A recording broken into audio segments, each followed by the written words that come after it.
Bueno, comenzamos así el tercer programa de Diálogos desde el Cairo, aquí desde el bar mítico de la ciudad de Rosario.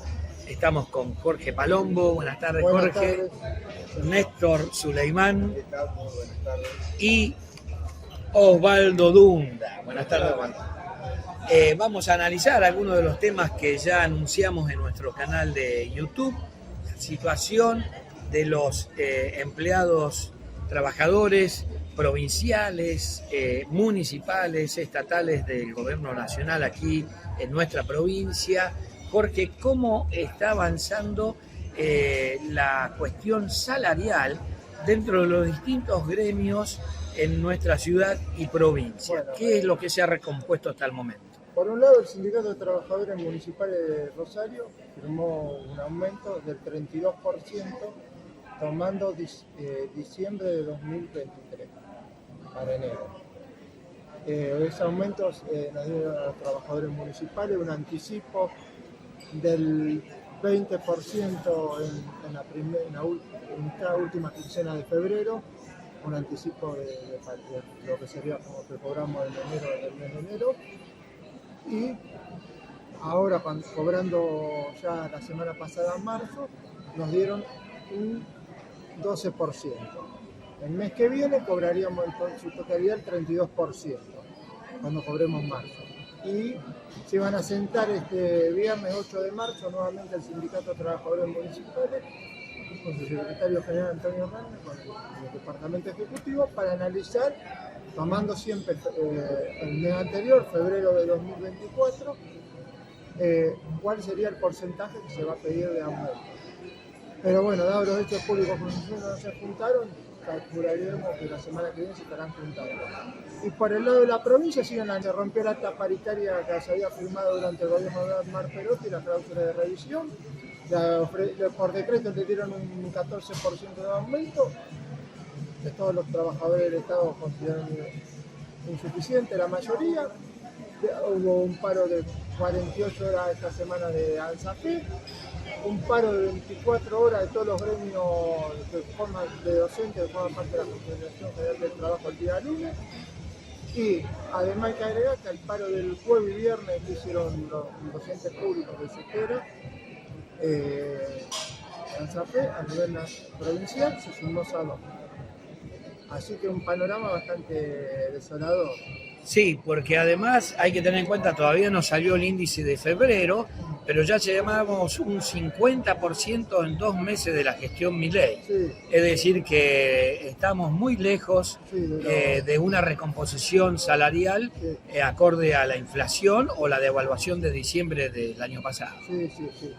Y después, bueno, pasando al ámbito nacional, ya hemos visto distintos tipos de despidos en el ámbito público, como en el caso acá de Rosario, que hubo movilizaciones en la sede del Ministerio de Desarrollo Social, que está en la calle España, donde hubo reclamos por el despido de 160 trabajadores del área de discapacidad. Hay recortes en el área de discapacidad, también hay recortes con el tema de los medicamentos oncológicos, y también, si vamos al sector privado, hay despidos en lo que es Hacienda, hay suspensión, se suspendió la planta por un mes, y se habla de despidos, por ejemplo acá en Rosario, en la planta Navarro de 15 despidos, y a nivel de Villa Constitución, donde hubo jornada de protesta con un corte incluido de la autopista Rosario-Buenos Aires, de que formaron parte la UON de Villa Constitución y la CGT de Villa Constitución, se habla de más de 100 y pico de despidos. O sea que la situación es tanto del ámbito público como del ámbito privado es muy dura para todo el sector de los trabajadores. Sí, justamente, mirá, Jorge, en este último número de la revista, marzo de 2024, hemos consignado una nota de Jorge Elizondo, especialista en Derecho Laboral, justamente las consecuencias de la aplicación del DNU. La ley Ómnibus fue un fracaso en el Congreso Nacional, otra vez Milei intenta llevar proyectos, la Junta de los Gobernadores y demás, pero realmente es muy nociva para los trabajadores, lo estamos viendo y solo han pasado apenas 70 días, no se han cumplido los 3 meses, justamente mañana. Se cumplen los 3 meses de la presidencia. Lo que es el asunto del tema de la regulación de la medicina prepaga y lo que es el asunto de los alquileres, que perjudica totalmente al sector de la clase media trabajadora y clase media baja y hasta también no sé si algunos sectores de la clase media alta no se ven perjudicados, porque inclusive se está hablando que quieren imponer nuevamente la ley ONU o algunos artículos con el tema de subir nuevamente el piso de ganancia que se había beneficiado a los trabajadores con la medida del ex ministro de Economía Sergio Massa. Se quiere otra vez cobrar ganancia a los trabajadores, lo cual sería un nuevo golpe al bolsillo. Y también se está hablando el tema de la reforma laboral, con el tema de los convenios colectivos de trabajo. Quieren poner el convenio colectivo que tiene la UOCRA, cuando la UOCRA es un gremio que tiene ese convenio, por un convenio especial, porque no todos siempre tienen trabajo los empleados de la construcción, porque al finalizar la obra se quedan unos meses sin trabajo. Bueno, se lo quieren poner a todo el resto de los trabajadores, lo cual sería un duro golpe para todos los trabajadores, no solamente el ámbito privado, sino hay que ver qué pasa en el ámbito público, donde también se vuelve a hablar que se quiere tocar las cajas especiales, o sea, las cajas que tienen los trabajadores docentes universitarios, las cajas que tienen los trabajadores públicos de la provincia de Santa Fe y las cajas que tenemos nosotros como trabajadores municipales. Y una cosa para terminar, esta semana los docentes de la universidad a nivel nacional van a llevar un paro nacional porque la paritaria fue rota por el gobierno nacional, que dijo que no le corresponde formar parte de la paritaria. Entonces tienen un ámbito de incertidumbre. Inclusive el rector de la universidad dijo que hasta mayo, junio tienen presupuesto, pero después no saben qué va a pasar con el presupuesto para el mantenimiento de los pagos de salario y el general de la universidad de la Nación. Por eso esta semana, 14 de marzo, van a llevar un paro nacional todos los docentes universitarios, reclamando por la mejora de su haber y por todo estos acontecimientos de ajuste y demás de persecución que sufren por parte del gobierno nacional, y también en cierta medida se está dando un núcleo también con el gobierno provincial, que parece informar que a veces critica al gobierno nacional, se siente cómodo, por ejemplo vino el presidente de la Nación y lo declararon puesto de honor y estuvieron en la Fundación Libertad y le aconsejó al señor gobernador, que esperemos que no lo haya oído, que lo que tiene que hacer es privatizar las empresas de servicios públicos. Así es, Jorge. Y otra cosa que hay que destacar respecto de la cuestión de la caja de jubilaciones, que muchas veces se deja entrever que los empleados públicos, sobre todo en el ámbito de la provincia de Santa Fe, tienen una mejor remuneración. Todo eso es posible porque los porcentajes que se hacen de aportes en el trabajador de actividad son 3-4 puntos arriba que aquellos de la actividad privada. Es decir, que no es ningún regalo que se le hace a estos trabajadores. Disculpame que te aclare, cuando a más sueldo que cobramos los trabajadores, por ejemplo, municipales, una mejor categoría de nuestro trabajo tenemos, más aporte realizamos a la caja municipal. Inclusive hay casos, que en este caso últimamente no se hizo cargo el Ejecutivo, pero ha habido casos que a veces un gran porcentaje del sueldo va a la caja municipal para que no se desfinancie o no le dé lugar a esto, como pasa en estos momentos, que dicen que da pérdida, que entonces pérdida de gasto para la nación y que hay que intervenir las cajas, lo cual se llevaría a que los trabajadores municipales no tengamos el beneficio que se consiguió con la lucha de todos los trabajadores. Y también hay que aclarar que fue con la lucha de los trabajadores bancarios, porque la caja, los empleados son del convenio bancario, cuando por ejemplo en la década del 90 y también mitad de la década del 80 se quería pasar la caja a la nación y los trabajadores bancarios con los trabajadores municipales se pusieron en la calle. Bueno, larga lucha entonces en el aspecto sindical, el derecho colectivo de los trabajadores. Así que bueno, esperemos que eso no se toque en la provincia de Santa Fe, en nuestra ciudad. Bueno, muchas gracias por la intervención, Jorge.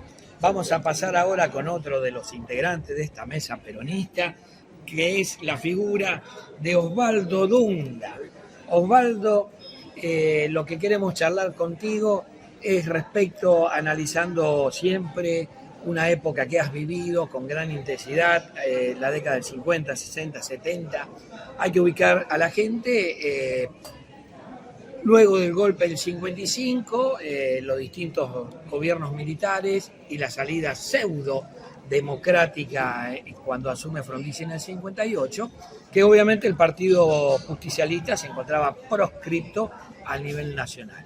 Dentro de toda esa estrategia, Perón en el exterior ordena a las bases peronistas votar por uno de los candidatos de la Unión Cívica Radical Intransigente, escindida de la Unión Cívica Radical original, como en la figura de Arturo Frondizi. Muchas personas del pueblo no le votaron, votaron en blanco. No obstante, igual ganó Arturo Frondizi. Pero aquí en la ciudad de Rosario, en todo lo que fue esa lucha por volver a tener la democracia plena, que va a ser conseguida muchos años después, ¿cuáles son las figuras que rescatás, las personas, compañeros del campo popular, que han tenido un mayor protagonismo en toda esa época de finales del 50, década del 60, hasta el retorno del general Perón en los 70?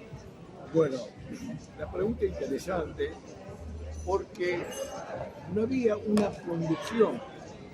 Todos los líderes del peronismo, en el caso Perón, estaban todos en el exterior. Hubo que organizarse horizontalmente, donde eran todos jefes, donde no había alguien que dijera, por ejemplo, heredo el poder emanado del general Perón para dar a órdenes. No, todavía el peronismo era una confusión. No sabía organizarse por un motivo especial. Perón era el líder, el único, el que decía, y no había una respuesta a eso.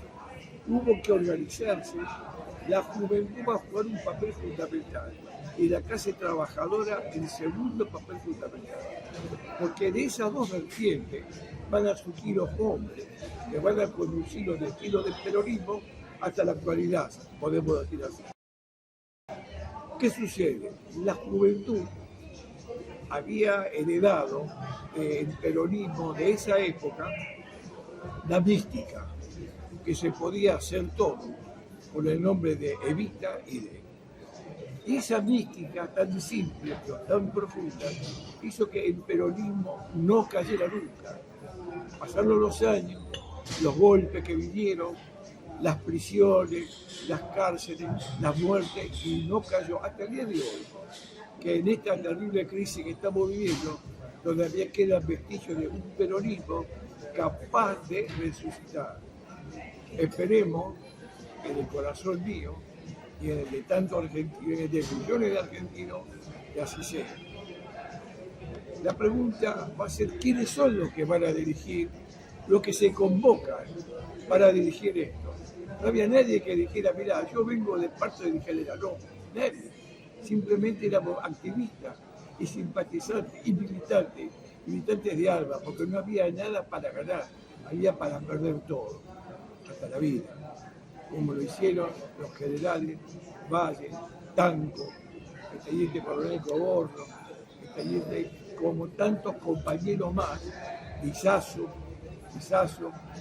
bueno, del 16 de julio, del famoso golpe del año 55. Además, el fusilamiento posterior a la mayoría de estos líderes, 33 fusilados, entre militares y civiles. Y así se fue desarrollando la lucha y se va a dar con intensidad en Santa Fe. Y en Santa Fe en Rosario. Rosario va a tener epicentro en varios gremios importantísimos de la época, como son los metalúrgicos. UTA, quiero nombrar a un muchacho simple, Ítalo Mingone, fue que condujo los paros de los tranvías, de los viejos tranvías, de los viejos trolebuses, que condujo los paros aquellos revolucionarios donde la ciudad paraba.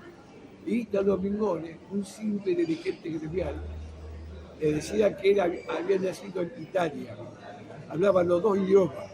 El idioma italiano para hacer paro, allá se hace muchísimo paro, y el idioma argentino para hacer paro acá. Los metalúrgicos, los ferroviarios, que tenían un gran dirigente sindical, que desde allí se empezó la lucha contra el plan Conite, el que venía a privatizar toda la industria nacional, especialmente los ferrocarriles.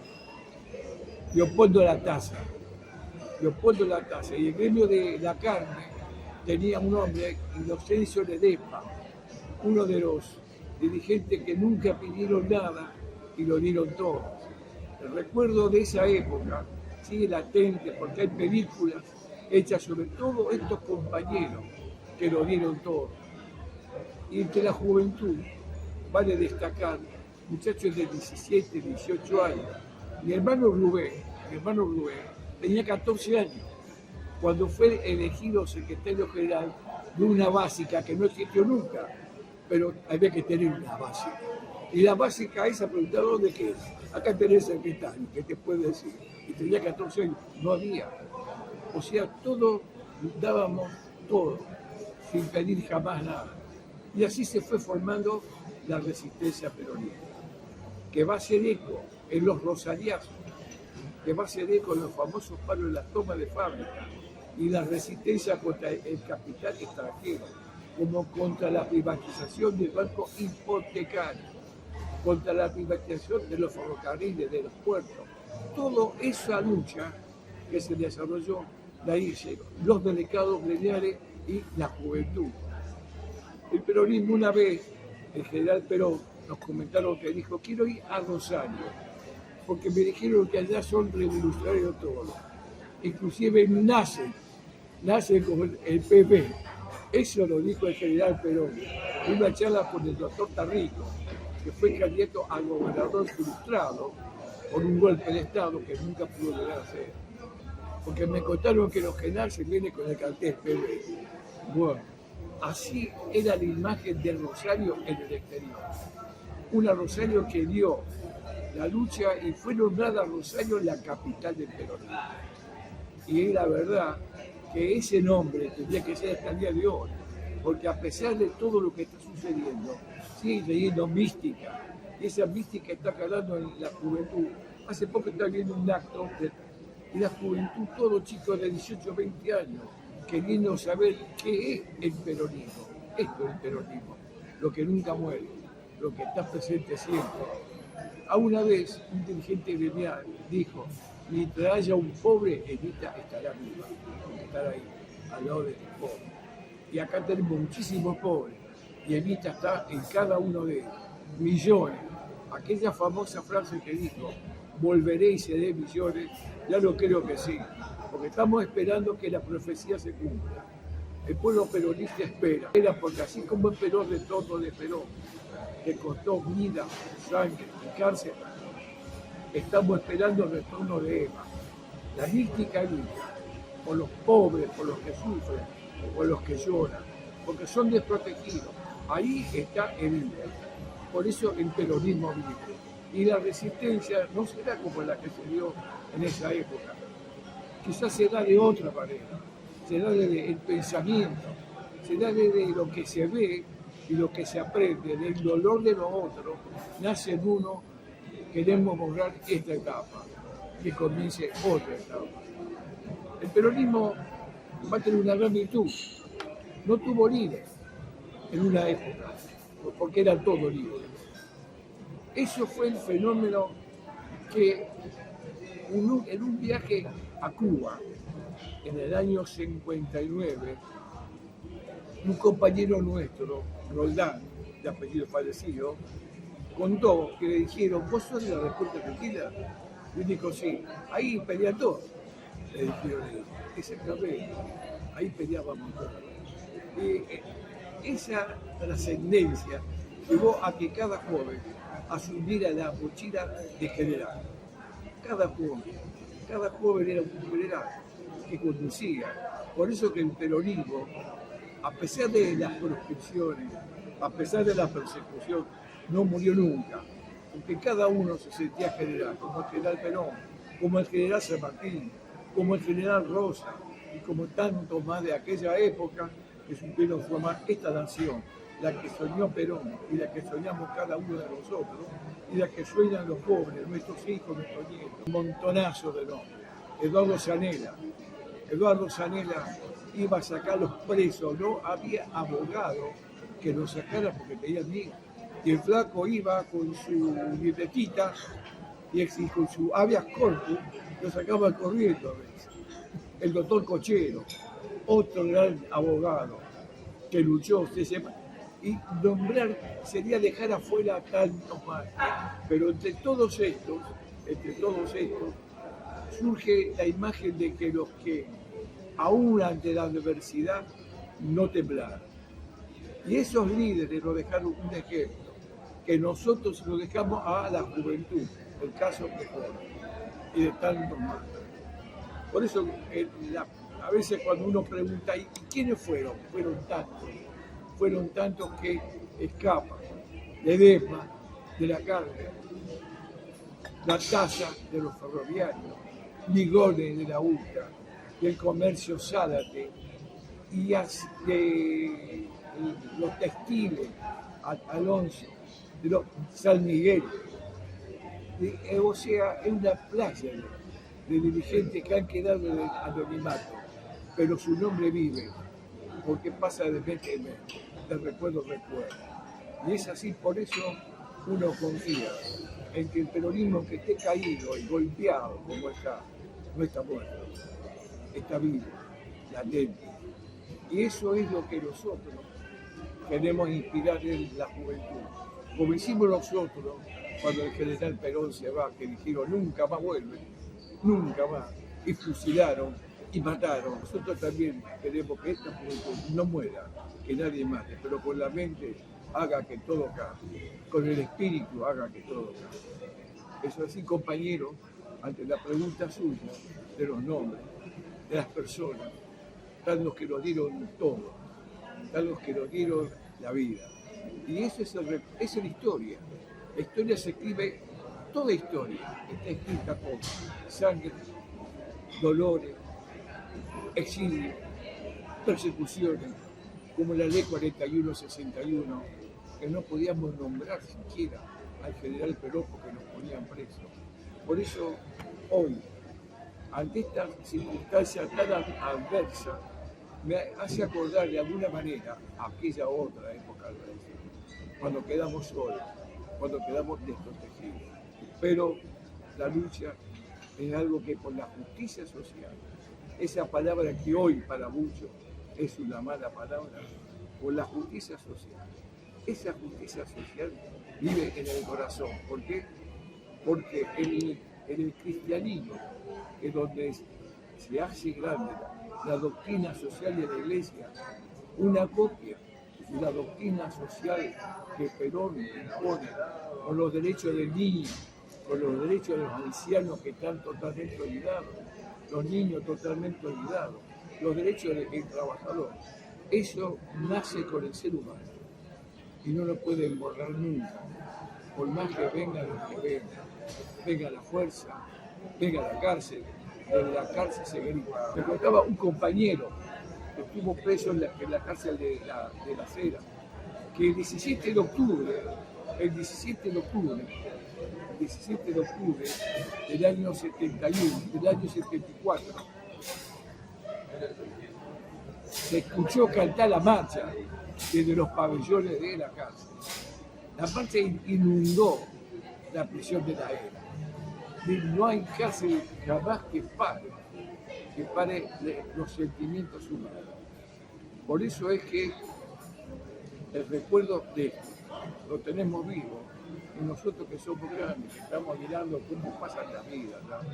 Nos recordamos y pensamos siempre, así como hubo una época en que fuimos perseguidos, esta época los que son perseguidos volverán, y volverán con la P y con la B, como soñó el general Perón venir a Rosario, donde le dijeron que cada rosarino que nace viene con el cartel, la P y la B. Bueno, gracias a la intervención, Osvaldo, una gran semblanza de todo lo que ha sido el peronismo aquí en la ciudad de Rosario.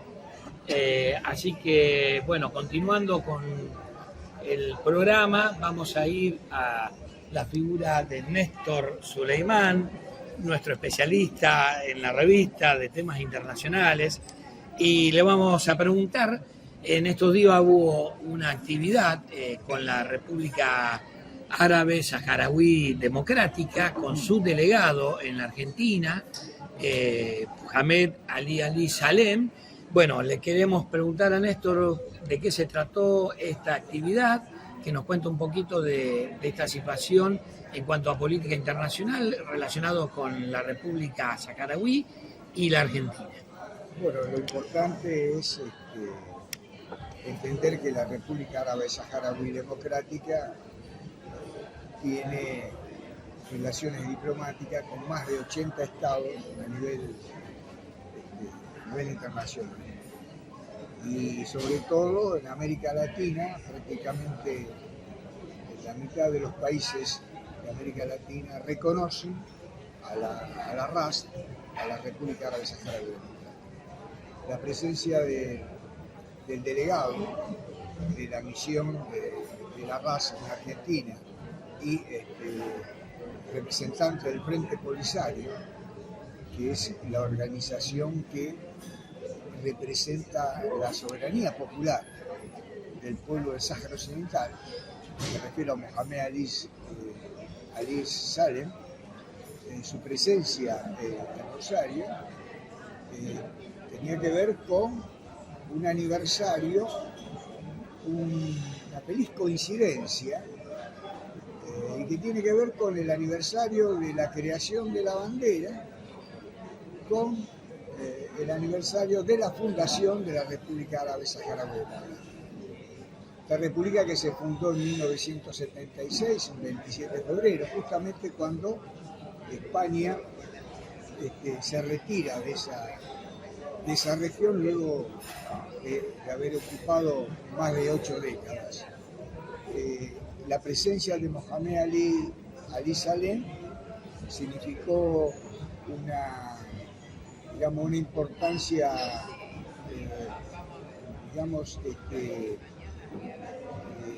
muy especial, habida cuenta que sus contactos con distintos centros y comunidades locales, con distintas colectividades, fue cultivando esta relación que tiene la RAS con muchas de las comunidades que hoy están representadas en la península ibérica. El delegado está reunido en el centro vasco con la dirigencia de ese espacio, con los gallegos, con los libaneses, con representantes de la escuela de la comunidad educativa de la Escuela República de Irak, y eso fue el día 26, y el día 27, aprovechando esta actividad que se organiza todos los años en el monumento, que tiene que ver con el abrazo azul y blanco, participó en esa fiesta, en esa conmemoración, ese recuerdo del aniversario de la nacional, con distintas organizaciones populares y culturales de la ciudad de Rosario. Bueno, una pregunta que te quiero hacer, Néstor, porque creo que la República Argentina no ha reconocido formalmente, después de tantos años, a la República Árabe Saharaui. Tengo entendido que en años anteriores, inclusive con la participación de CPA y diversos organismos políticos de Argentina, se estaba pidiendo al expresidente Alberto Fernández ese reconocimiento. Sí, ¿Qué te parece? ¿Por qué es bueno, esto? O sea, Argentina se demora. Es importante, como bien lo decís, recalcar que el avance más trascendente en el reconocimiento de la RAS fue de parte del gobierno de Alfonsín, a través de la gestión de su ministro de Relaciones Exteriores, Caputo. Luego, bueno, Alfonsín interrumpe, la continuidad del gobierno y se frena un poco todo lo que se había avanzado con el gobierno de Alfonsín, que fundamentalmente tenía una posición al pueblo saharaui de compromiso, esto hay que reconocerlo. Luego hubo intentos, negociaciones, acercamientos en las distintas gestiones, desde la época de Menem hasta, como bien lo decís vos, de Alberto Fernández, pero siempre faltó esa consideración de parte fundamentalmente de la Cancillería argentina, que en algunos momentos hubo algunas trabas, habida cuenta de que, bueno, la apertura de una sede diplomática en Argentina, la apertura de la Embajada de la Raza en Argentina, además de fortalecer los vínculos con los países árabes de la región del Magreb, significa fundamentalmente una medida con buen alcance dentro de la política que tiene que ver con el mundo árabe, ¿no? Es decir, con esta representatividad de países que van desde el extremo poniente del Magreb hasta el Golfo. Así que ha quedado, digamos, una situación estancada ya a partir de la salida del doctor Alfonsín, pero esto no quita que sigan trabajando los distintos cuerpos de legisladores, dirigentes políticos que están ligados o afiliados a partidos políticos que reconocen a la raza como una verdadera expresión en esa región del Magreb y reconocen al Frente Polisario como el auténtico representante del pueblo saharaui. Es decir, hay, a pesar de que los gobiernos han pasado y ha sido bastante, digamos, desafortunada la relación con la raza, sobre todo en esta etapa coyuntural, esto no quiere decir de que, digamos, que esté todo perdido, ¿no? Todo lo contrario. Si entendemos que la mayoría de los países de América Latina ha iniciado ese paso, ¿no? Es decir, bueno, muy bien, Néstor. Para cerrar el programa, te voy a llevar también a esa región tan conflictiva en estos días. ¿Se podrá lograr la paz finalmente, el alto el fuego por parte de Israel hacia la Franja de Gaza y el pueblo palestino? ¿Cómo ves? Es muy difícil. Es decir, ya en estos días se cumplieron 5 meses de esta nueva escalada bélica entre palestinos y el Estado sionista.